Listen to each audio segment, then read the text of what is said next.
আজ ১৭ই আগস্ট। কিশোরগঞ্জ শহরের ঐতিহাসিক পাগলা মসজিদের ৯টি দানবাক্স খুলে পাওয়া গিয়েছে ২৮ বস্তা টাকা। গত ২০শে এপ্রিল পাগলা মসজিদের ৯টি দানবাক্স খোলা হয়েছিল। তখন রেকর্ড ৭,৭৮,৬৭,৫৩৭ টাকা পাওয়া গিয়েছে, যা অতীতের সব রেকর্ড ভেঙে নতুন একটি রেকর্ড সৃষ্টি হয়েছিল।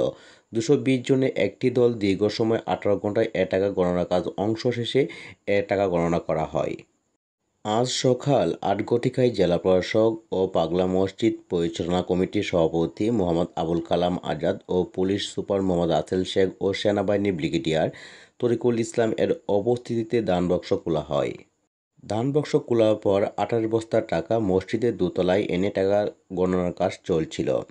গণনা শেষে আজ কিশোরগঞ্জের ঐতিহাসিক পাগলা মসজিদে ৯টি দানবাক্সে পাওয়া গেল ৭,২২,১৩,৬৪০ টাকা, স্বর্ণ অলংকার ও বৈদেশিক মুদ্রা। এখানে আরও লক্ষ্য করা গেছে, সার্বক্ষণিক মনিটরিং করেছিলেন কিশোরগঞ্জ ও নেত্রকোনা জেলার ওকফ ইন্সপেক্টর মোহাম্মদ আলাউদ্দিন। তাছাড়া এবার টাকা গণনার কাজে ৭০ জন ব্যাংক কর্মকর্তা সহ ২৫৮ জন শিক্ষার্থীও গণনার কাজে অংশগ্রহণ করেছিলেন। আপনারা দেখছিলেন বিটিএন বাংলা টিভি। ধন্যবাদ সকলকে সঙ্গে থাকার জন্য।